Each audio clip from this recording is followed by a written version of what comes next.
GRTV at Nordic Game. I'm now standing together with two of the guys behind probably the scariest game here, Among the Sleep, or the only scary game, but Among the Sleep. Can you tell me a bit about the story behind it, because it's quite unique? Yeah, basically you are a 2-year-old child who wake up in the middle of the night. Scary stuff happens, you crawl out of bed, your teddy is missing, and you have to find him, and your mother. How's the teddy bear, the talking teddy bear, where did it come from? What was the idea behind adding that to the game? Well, we wanted the player to have a companion that felt safe, or especially as a baby, you kind of need someone to feel safe. And we wanted him to have a companion to help him along, sort of help him find out what to do. And feel safe? He actually scared me. But yeah, that's the way it goes. Why a child? It was a dream that our designer had, and just it feels like the perfect setting for a horror game like this. You are defenseless, and you have to rely on hiding and crawling, and there are so many hiding places from that perspective. So it fits, we think. What do you think makes for a perfect survival horror game? Well, I'm not sure, but I mean the feeling of helplessness and noises that or sound that you don't quite know the source of, and I mean the unknown is the most scary thing, I guess. You were thinking about that. There is usually two kinds of survival horror games. You have the kind of, say, Project Zero, where everything jumps out of you and you jump in your couch. And you have the more creeping psychological horror of games like, say, Silent Hill 2, best survival horror game ever, by the way, still. What kind of horror can we expect from Among the Sleep? Definitely the latter. There are maybe a few jump scares, but not too many, and we want just to keep the suspense and do it in that way. Okay. So what kind of environments can we expect from Among the Sleep?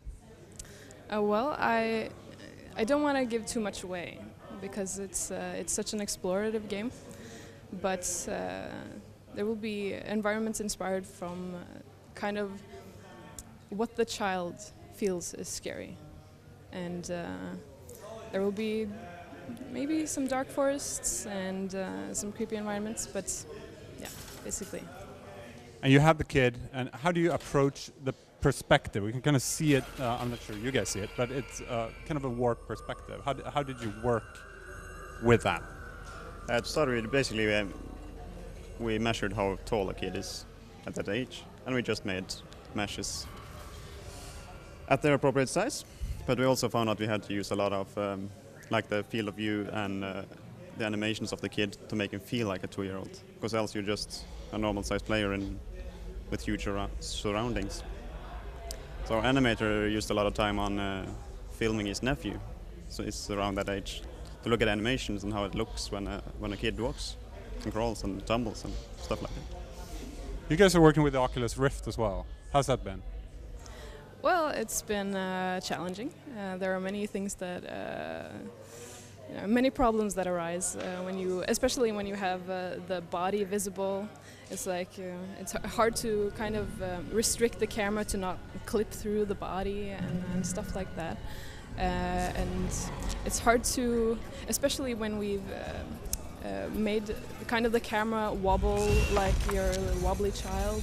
It's very easy to induce nausea, especially with the Rift. That it gets you nauseous even without the camera wobble. So it's been challenging, but it's fun. Yesterday we went to the indie game night and actually met you guys already there. But what do you think now? It's really grown, the indie night, gone from a fairly small venue to a big one. What are your thoughts about the indie scene in the Nordics now?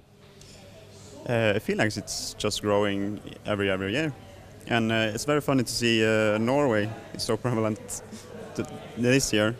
We were last year, and there were how many Norwegian nominations? I don't remember. 2 maybe. 2, yeah.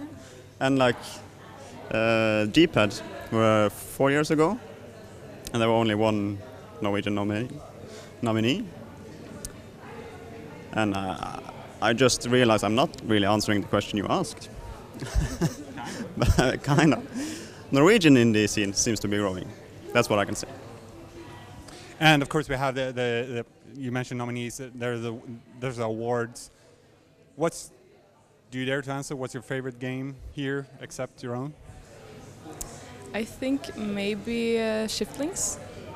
I really like the mechanics of it. It's really fun.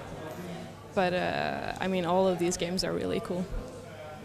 Any favorite? Do you dare to answer? I got to try Orbit last night. I found it a lot of fun. Yes. All right. Thank you very much, guys. Thank you. And good luck with the game. Looks fantastic. Whoa. What is this place?